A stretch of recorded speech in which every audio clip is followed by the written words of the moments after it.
Здраво. Јас малце сменив темата. Нема да зборувам за дека граѓанските акции чисти се многу возможни, зашто тоа ќе го земам точно од моето лично искуство, а и од искуството на повеќето што ги гледам во салата затоа што учествувале во акциите или се појавиле на протестите. И наместо за тоа ќе зборам која е состојбата во Македонија, колку е рецептивна за онлайн активизмот во моментот и како од твитање и непознатата измеѓу да стигнеме до подобро граѓанско општество во Македонија. Исто така, ќе спомнам и зошто толку ми се свиѓаат тие такви граѓански акции креирани на социјалните медиуми и зошто сметам дека се можеби најдобриот чекор кој во Македонија го имаме сега за креирање и буткање на Македонија напред. Да можам да дадам точна слика или барам да ви приближам што мислам дека е сликата во моментов или расположението во Македонија за ваквиот активизам, морам да почнам од најважниот ваков настан минатата година, а тоа се протестите за полициската бруталност. Со протестирам имавме првпат можност да видиме која е моќта на социјалните медиуми за организирање, односно поттикнување на помасовен активизам, не некаде во Египет или во Америка на некој хаштаг да го следиме или да гледаме стрим, туку тоа се случуваше тука во нашето Скопје, во нашата Македонија и секој еден од нас доби можност да биде дел од тоа. Исто така, видовме дека е можно и дека се случува една на почеток невина акција да се вмеша во високата политика, а при тоа да го користи само интернетот како алатка, барем во првите неколку денови. Да не должам за случајот, сите сте запознаени. Важно е што сакам да кажам дека ние уште тогаш пречувствувавме, односно знаевме дека системот нема да превземе одговорноста, односно не држеше секој ден да излегуваме тоа што наводно извојуваната победа вториот ден што убиецот беше идентификуван.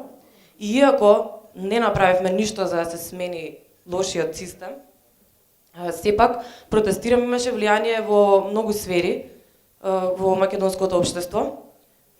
Лично сметам дека најголемата придобивка од тоа што се случи е тоа што барем минимално малку се помести границата која се поставуваат луѓето пред себе пред да кажат нешто што можеби го сметаат за компрометирачко или евентуално опасно, зависи од нивото на страв која го имаат.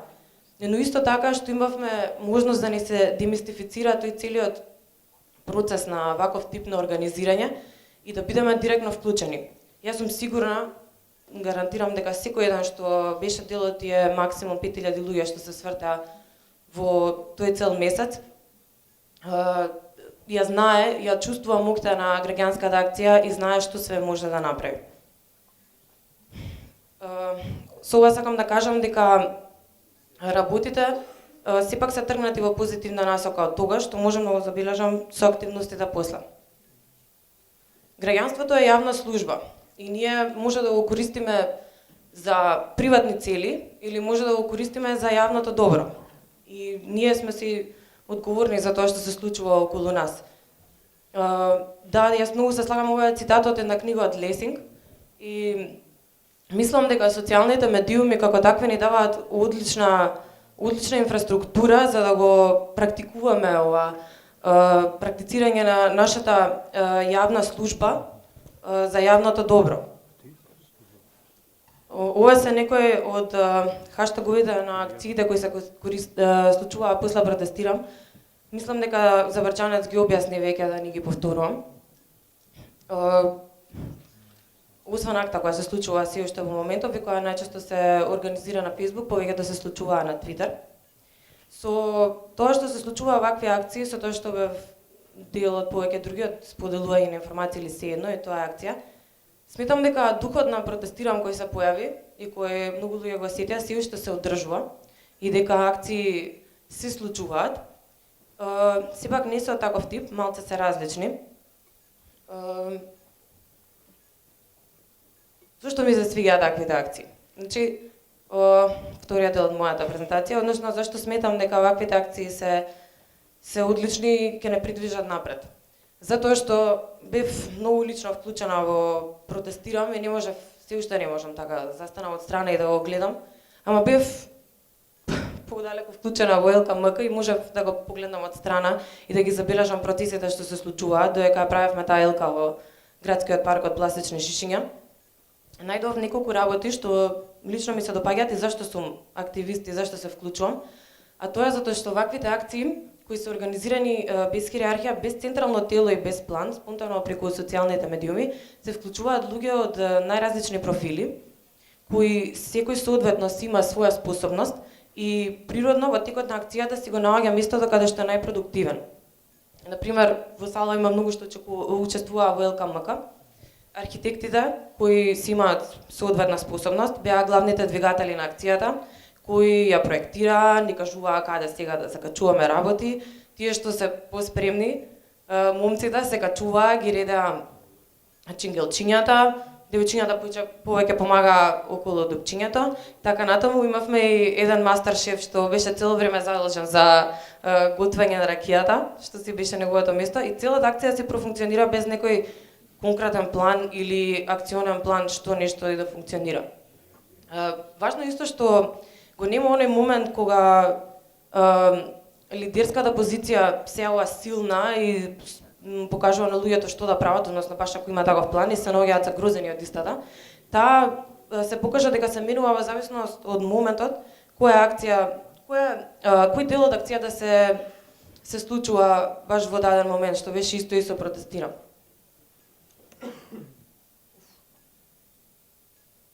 Како да вратам назад?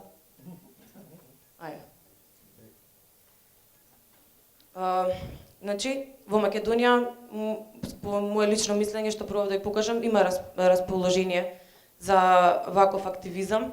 А исто така и покажав зашто ми се допаѓаат ваквите акции, зашто сметам дека треба да се случуваат.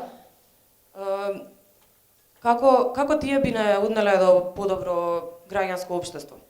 Значи, акциите како Топлина, акциите како ЛКМК, акциите како Светомир или било кој се повеќе од типот делување на посредната околина, односно човек на човек. И се водени од оној момент што би рекол срекниот човек, што го пишував на блог пред некое време, едно од најголемите задоволства што може да им се случи на една индивидуа е тоа да направи нешто добро и да има можност да види радоста на лицето на другиот во ист момент. Додека се тие во таа категорија протестираме повеќе во политичко делување, кое удира директно на системот и има по директна врска со менување на граѓанското општество. Знам дека не е можно такви акции како протестираме или такви протести да бидат чести, барем не во овој момент затоа што се уште такво делување е малку табу во Македонија, а и многу лесно може да се сруши, како што и се пробуваше во текот на протестите од страна на оние што не им одговара. Но додека чекаме некој друг момент за да можеме да делуваме таков и за да промениме нешто, не е лошо ние да ги практикуваме овие непосредни акции, човек на човек, каде што апсолутно никој лошо не го правиме, туку напротив, некој ќе има дрва за огрев како во Топлина или некој чичко што е бездомник ќе добие кондурчиња или било што. И на тој начин се тренираме ние и се одржува тој дух на споделување и работење, додека се чека некоја акција каде што на вистина ќе треба да се ангажираме за да донесеме промена која ќе влијае на сите нас.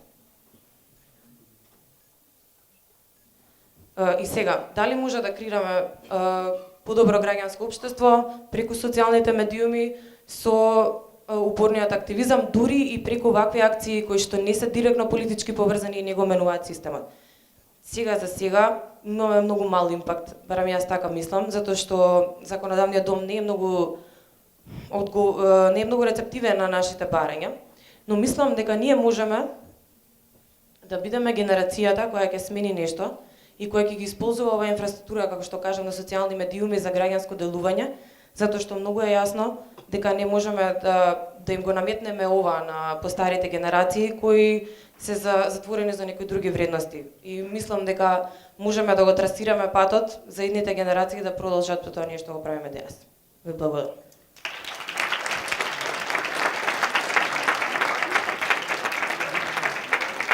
Ако добро сватив, тука имаше еден елемент на пофалба на нехиерархијата. а гледаме дека овие кои што ја држат моќта се строго хиерархиски организирани.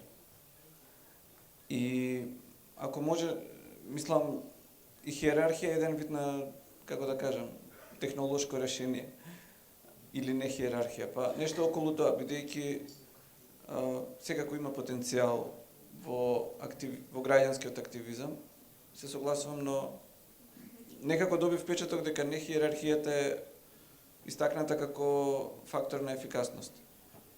Па според мене е фактор на ефикасност, затоа што лично бев, од личното искуство го зборувам тоа, бев премногу дел од протестите, секој ден од летото си го потрошив таму и понатака. Се случуваше до некаде, како што треба да речеме, додека секој чувствуваше одговорност и секој правеше нешто пред да ги структурираме тие официјални координативни тела, кои во вакви граѓански акции, според мене, се претежно нефункционални и кога пробуваме да ги пикнеме луѓето во некој шаблон. Сметам дека за една граѓанска акција да биде успешна до крај, треба да биде сосема отворена, да не се креираат такви хиерархиски тела, затоа што така претпоставувам тие што најмногу се дел од најмногу време се дел од акцијата, ќе ги земат челните места, што не мора да значи дека може да донесат подобри одлуки од некој што само што се приклучил и треба периферно да се бута од страна.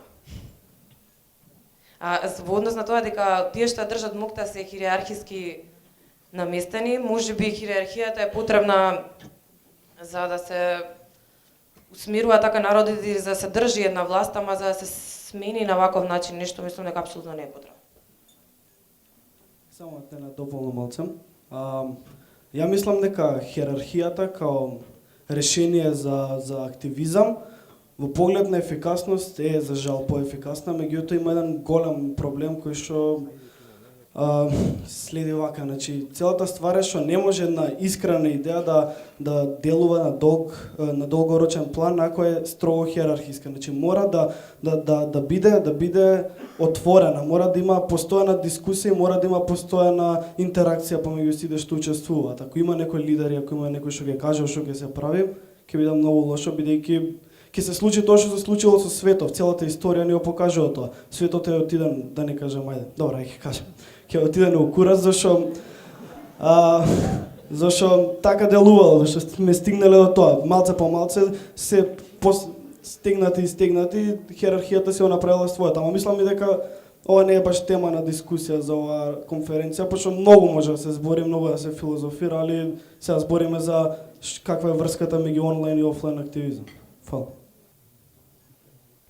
Дали активностите, односно протестите, сметате дека се успешни и се репер за одржување на понатамошни активистички акции и доколку такви какви што беа, се репер и даваат импакт за продолжување на нови, значи за сите велиме дека треба да можеме, меѓутоа колку реално се реален показател онакви какви што беа за понатамошни и нови слични такви активистички акции или не знам организирања.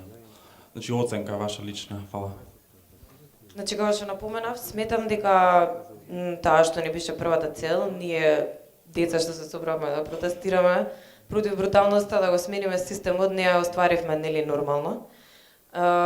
Сметам дека се успешни само поради тоа што го направив, што се демистифицираше целиот тој настан на организирање преку социјалните медиуми, дека тоа е можно, дека тоа му е потребно на македонскиот народ и дека тоа треба да се прави во иднина. Дали сметам дека се репери, дека покажува дека може нешто да се случи? Да, до некаде. Сметам дека се показател дека уште нашиот законодавен дом и воопшто македонската висока политика не е спремна за акција таква чиста граѓанска, за да ја прифати. Веројатно ние ги чепнавме баш кај што не им одговара најмногу. Не знам дали некоја слична акција со поблаг импакт во системот би имала успех. Сепак сметам дека треба да продолжиме со било какви акции за да се одржува тој дух, за да стигнеме до тоа да ги прифаќаат нашите идеи во законодавниот дом и да изградиме такви механизми. Времето истече.